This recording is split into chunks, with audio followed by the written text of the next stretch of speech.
नमस्ते दोस्तों, मनमोहक हिंदी कहानियाँ चैनल में आप सभी का स्वागत है। आज की हमारी कहानी है रिश्ते की पवित्रता। आपको हमारी कहानी पसंद आती है तो वीडियो को लाइक और चैनल को सब्सक्राइब जरूर कीजिएगा। विशाल से हमारी मुलाकात बड़ी ही दर्दनाक परिस्थितियों में हुई थी। दिवाली आने वाली थी। बाजार की सजावट और खरीदारों की गहमा गहमी देखते ही बनती थी। मैं भी दिवाली से संबंधित सामान खरीदने के लिए बाजार गई थी, लेकिन जब होश आया तो मैंने स्वयं को अस्पताल के बिस्तर पर पाया। मेरे आसपास कई घायल बुरी तरह करा रहे थे। चारों तरफ अफरा तफरी मची थी। मेरी समझ में कुछ नहीं आ रहा था। क्या हुआ, कैसे हुआ, मैं वहाँ कैसे पहुँची, कुछ भी याद नहीं आ रहा था। मेरे शरीर पर कई जगह चोट के निशान थे, लेकिन वे ज़्यादा गहरी नहीं लग रही थी। मुझे होश में आया देखकर एक नौजवान मेरे पास आया और बड़ी ही आत्मीयता से बोला, आप कैसी हैं? शुक्र है आपको होश आ गया। अजनबियों की भीड़ में एक अजनबी को अपने लिए इतना परेशान देखकर अच्छा तो लगा, हैरानी भी हुई। मैं यहाँ कैसे पहुँची, क्या हुआ था? मैंने पूछा। बाजार में बम फटा है, कई लोग, वह बहुत कुछ बता रहा था और मैं जैसे कुछ सुन ही नहीं पा रही थी। मेरे दिलो दिमाग पर फिर बेहोशी छाने लगी। मैं अपनी पूरी ताकत लगाकर अपने को होश में रखने की कोशिश करने लगी। घर में नीलेश को खबर करने या अपने इलाज के बारे में जानने के लिए मेरा होश में आना जरूरी था। उस युवक ने मेरे करीब आकर कहा, आप संभालिए अपने आप को। आप उस धमाके वाली जगह से काफ़ी दूर थीं। शायद धमाके की जोरदार आवाज़ सुनकर बेहोश होकर गिर गई थी, इसी से ये चोट आई है। शायद वह ठीक कह रहा था, मेरे साथ ऐसा ही हुआ होगा, तभी तो मैं दूसरे घायलों की तरह गंभीर रूप से जख्मी और खून से लथपथ नहीं थी। मैं यहाँ कैसे पहुँची? उसने बताया कि वह पास ही रहता है। धमाके के बाद पूरे बाजार में कोहराम मच गया था। इससे पहले कि पुलिस या एम्बुलेंस आती, लोग घायलों की मदद के लिए दौड़ पड़े थे। उसी ने मुझे अस्पताल पहुँचाया था। मेरा नाम विशाल है। कहते हुए उसने तकिए के नीचे से मेरा पर्स निकाल कर दिया और फिर बोला, यह आपका पर्स वहीं आपके पास ही मिला था। इसमें मोबाइल देखकर मैंने आखिरी डायल कॉल मिलाई तो वह चांस से आपके पति का ही नंबर था। वे आते ही होंगे। उसके इतना कहते ही मैंने सामने दरवाजे से नीलेश को अंदर आते देखा। वे बहुत घबराए हुए थे। आते ही उन्होंने मेरे माथे और हाथ पैरों पर लगी चोटों का जायजा लिया। मैंने उन्हें विशाल से मिलवाया। उन्होंने विशाल का धन्यवाद किया, जो मैंने अब तक नहीं किया था। इतने में डॉक्टरों की टीम वहां पहुंची। अभी भी अस्पताल में घायलों और उनके अपनों का आना जाना जारी था। चारों तरफ चीख पुकार, शोर, आहें कराहें सुनाई दे रही थीं। उस माहौल को देखकर मैंने घर जाने की इच्छा व्यक्त की। डॉक्टरों ने भी देखा कि मुझे कोई ऐसी गंभीर चोट नहीं है, तो उन्होंने मुझे साथ वाले वार्ड में जाकर मरहम पट्टी करवाकर घर जाने की आज्ञा दे दी। मैं नीलेश का सहारा लेकर साथ वाले वार्ड में पहुंची। विशाल हमारे साथ ही था, लेकिन मुझे उससे बात करने का कोई अवसर ही नहीं मिला। मैं अपना दर्द उसके चेहरे पर साफ देख रही थी। नीलेश ने वहाँ से लौटते हुए उसका एक बार फिर से धन्यवाद किया और उसे दिवाली के दिन घर आने का न्योता दे दिया। दिवाली वाले दिन विशाल हमारे घर आया। मिठाई के डिब्बे के साथ बहुत ही सुंदर दियों का उपहार भी था। मेरे दरवाज़ा खोलते ही उसने आगे बढ़कर मेरे पैर छुए और दिवाली की शुभकामनाएं भी दी। मैं ठिठकी सी खड़ी रह गई। तभी वह नीलेश के पैर छूने के लिए आगे बढ़ गया। उन्होंने उसे दोनों हाथों से थामकर गले लगा लिया। अरे यार, ऐसे नहीं, गले मिलकर दिवाली की शुभकामनाएं देते हैं। हम अभी इतने भी बुजुर्ग नहीं हुए हैं। हमारा बेटा दीपू उससे ज़्यादा देर तक दूर नहीं रह पाया। दोनों में झट से दोस्ती हो गई। थोड़ी ही देर में दोनों बम पटाखों फुलझड़ियों को चलाने में खो गए। नीलेश उन दोनों का साथ देते रहे, लेकिन मैं तो कभी रसोई तो कभी फ़ोन पर शुभकामनाएं देने वालों और घर बाहर दिए जलाने में ही उलझी रही। हालांकि वह रात का खाना खाकर गया, लेकिन मुझे उससे उस दिन भी बात करने का अवसर नहीं मिला। नीलेश ने मुझे बताया कि वह मथुरा का रहने वाला है और यहाँ रहकर इंजीनियरिंग की पढ़ाई कर रहा है। यहाँ पास ही ए ब्लॉक में दोस्तों के साथ कमरा किराए पर लेकर रहता है। ऐसे में दूसरों की मदद करने के लिए इस तरह आगे आना यह बताता है कि वह जरूर अच्छे संस्कारी परिवार का बच्चा है। नीलेश ने तो उसे यहाँ तक कह दिया था कि जब कभी किसी चीज़ की ज़रूरत हो तो वह बेझिझक हमसे कह सकता है। विशाल अब अक्सर हमारे घर आने लगा था। हर बार आने का वह बड़ा ही मासूम सा कारण बता देता। कभी कहता इधर से निकल रहा था, सोचा आपका हालचाल पूछता चलूं। कभी कहता दीपू की बहुत याद आ रही थी, सोचा थोड़ी देर उसके साथ खेलकर फ्रेश हो जाऊंगा तो पढ़ूंगा। कभी कहता सभी दोस्त घर चले गए हैं, मैं अकेला बैठा बोर हो रहा था, सोचा आप सबको मिलकर आता हूँ। वह जब भी आता घंटों चुपचाप बैठा रहता, बोलता बहुत कम, पूछने पर भी सवालों का जवाब टाल जाता। बहुत आग्रह करने पर ही वह कुछ खाने को तैयार होता। बहुत ही भावुक स्वभाव का था। बात बात पर उसकी आंखें भीग जाती। मुझे लगता वह अपने परिवार से बहुत जुड़ाव रखता होगा, तभी अनजान शहर में अपनों से दूर उसे अपना तो महसूस होता है, इसीलिए यहाँ आ जाता है।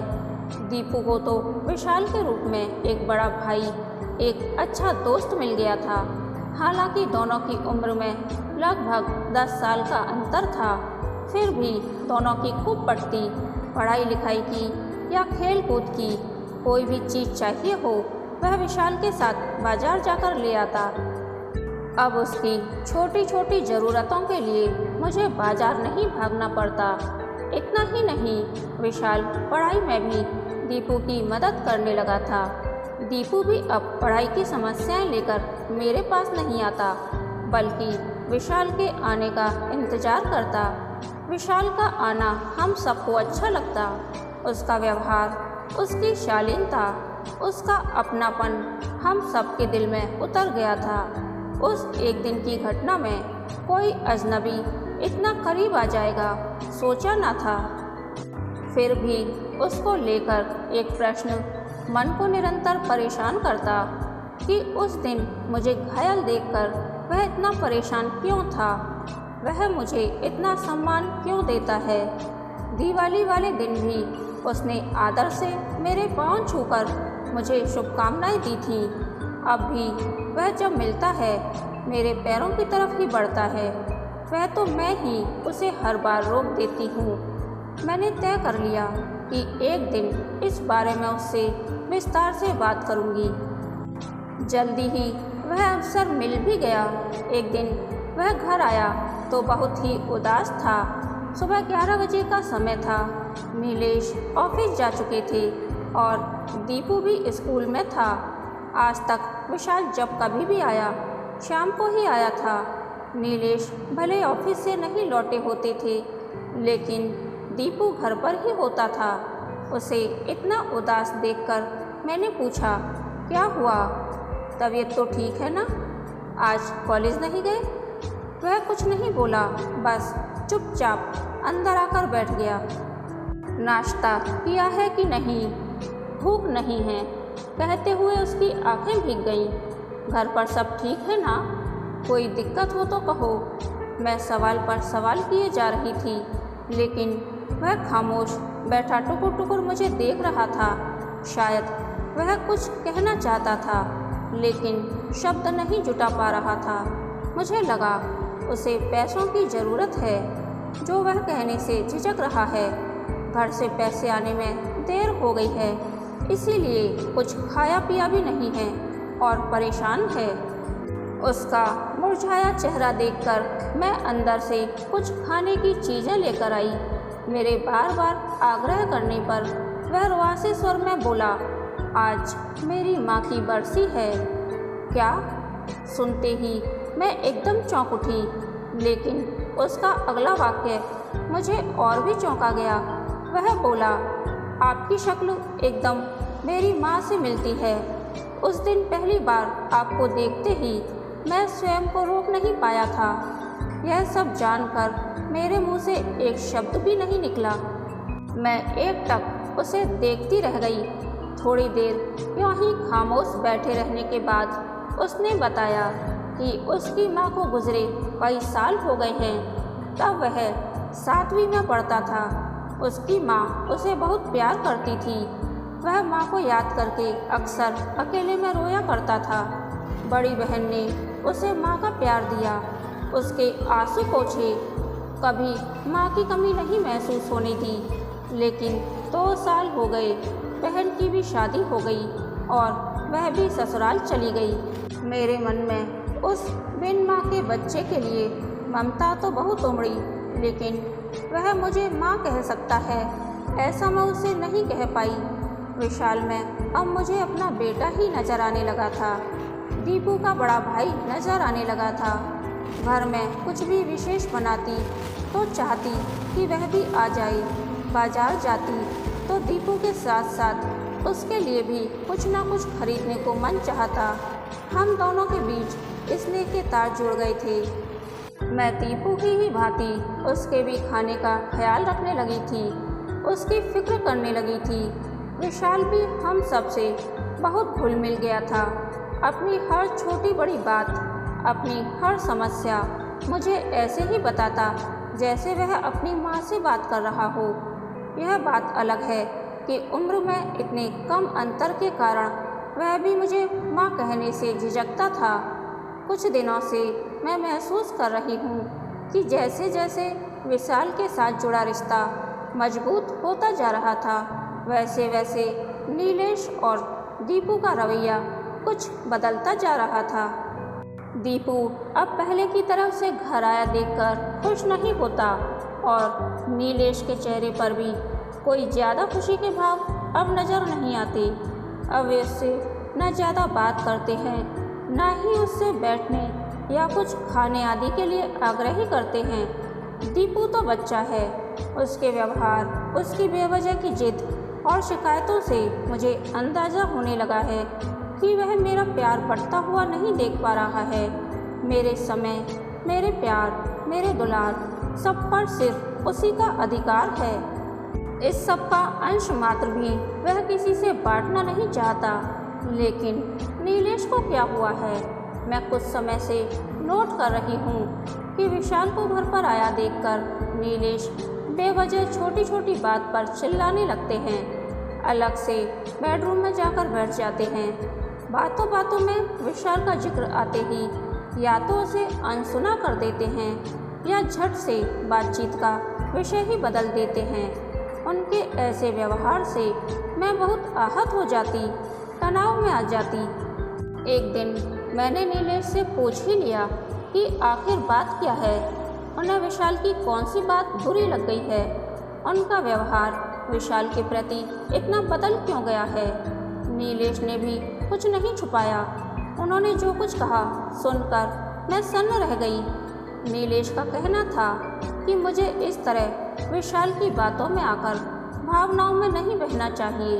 इतने बड़े नौजवान को इस उम्र में माँ के प्यार की नहीं, एक अच्छे दोस्त की ज़रूरत होती है। वह यदि अपनी भावनाओं को ठीक से समझ नहीं पा रहा है तो मुझे तो समझदारी से काम लेना चाहिए। विशाल का इस तरह अक्सर घर आना अफवाहों को हवा दे रहा है। बाहर दुनिया न जाने क्या क्या बातें बना रही होगी। यह सब सुनकर मैंने कई दिनों तक इस विषय पर बहुत मंथन किया।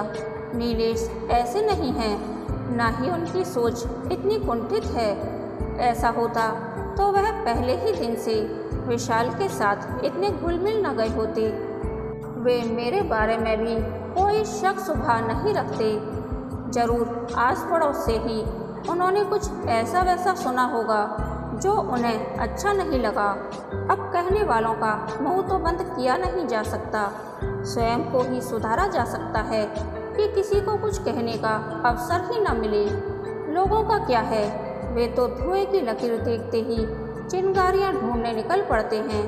मैंने नीलेश को कोई सफाई नहीं दी, न ही मैं उन्हें यह बता पाई कि मैं तो विशाल में अपने दीपू का भविष्य देखने लग गई हूँ। विशाल को देखती हूँ तो सोचती हूँ कि एक दिन हमारा दीपू भी इसी तरह बड़ा होगा, पढ़ लिख कर इंजीनियर बनेगा, उसी तरह हमारा सम्मान करेगा, हमारा ख्याल रखेगा। मैंने महसूस किया है कि अपने इस बदले हुए व्यवहार से नीलेश भी सहज नहीं हैं। वे विशाल से नाराज भी नहीं हैं। अगर उन्हें विशाल का घर आना बुरा लगता होता तो वे उसे साफ शब्दों में मना कर देते। वे बहुत ही स्पष्टवादी हैं, मैं जानती हूँ। लेकिन मैं क्या करूँ, विशाल से क्या कहूँ, उसे घर आने से कैसे रोकूँ? वह तो टूट ही जाएगा। जब से उसने घर आना शुरू किया है वह कितना खुश रहता है, पढ़ाई में भी बहुत अच्छा कर रहा है। उसका इंजीनियरिंग का यह अंतिम वर्ष है। क्या दुनिया के डर से मैं उसका सुनहरा भविष्य चौपट कर दूं? उसने तो कितने पवित्र रिश्ते की डोर थामकर मेरी तरफ अपना हाथ बढ़ाया है। मैं एक औरत, एक माँ होकर उस बिन माँ के बच्चे का हाथ झटक दूं? अभी पिछले दिनों ही तो मदर्स डे के दिन कितने मन से मेरे लिए फूल, कार्ड और मेरी पसंद की मिठाई लाया था।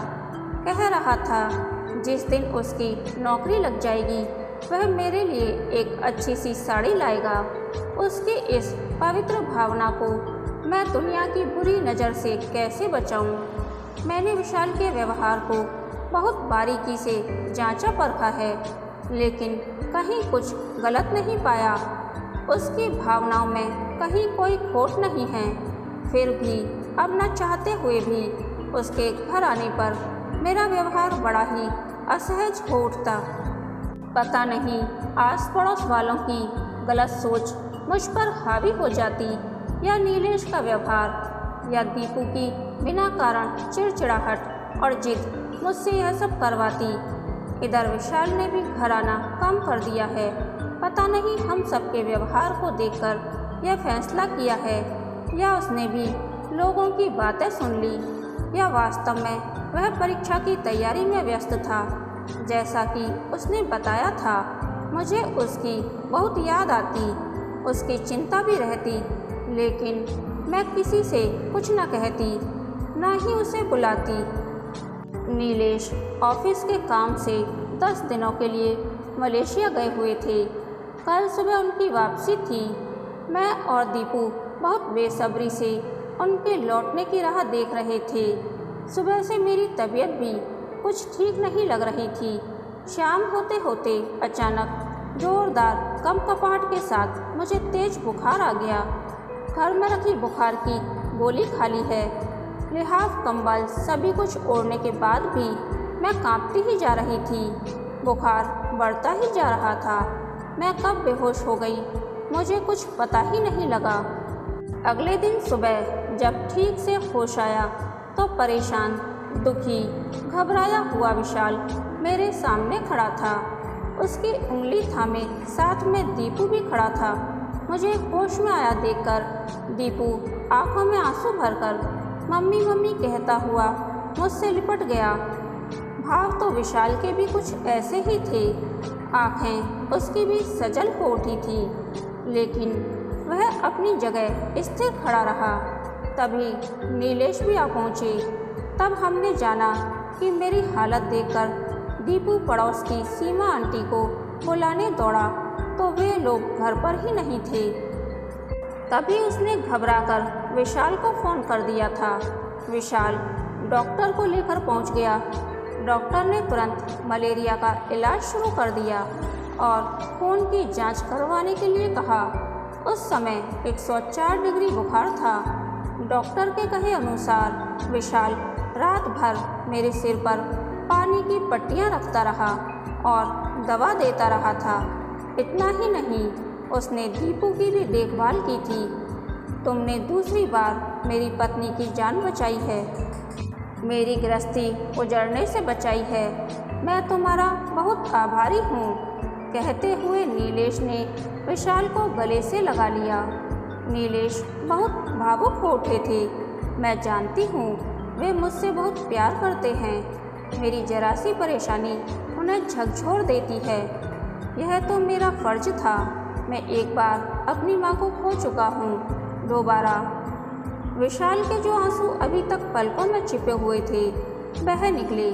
आंसू तो नीलेश की भी आंखों में थे। पता नहीं मेरे ठीक होने की खुशी के थे या विशाल के प्रति अपने व्यवहार के पश्चाताप के लिए थे। तुम दोनों बैठो अपनी माँ के पास, मैं नाश्ते का प्रबंध करता हूँ। मैं भी रात भर सफ़र में था और लगता है तुम लोगों ने भी कल रात से कुछ नहीं खाया है, कहते हुए नीलेश जल्दी से बाहर चले गए। मैं जान गई हूँ कि अब नीलेश को दुनिया की कोई परवाह नहीं। उन्होंने मेरे और विशाल के रिश्ते की पवित्रता को दिल से स्वीकार कर लिया था। कहानी के अंत तक बने रहने के लिए धन्यवाद। यह कहानी आपको कैसी लगी प्लीज़ कमेंट करके बताइए।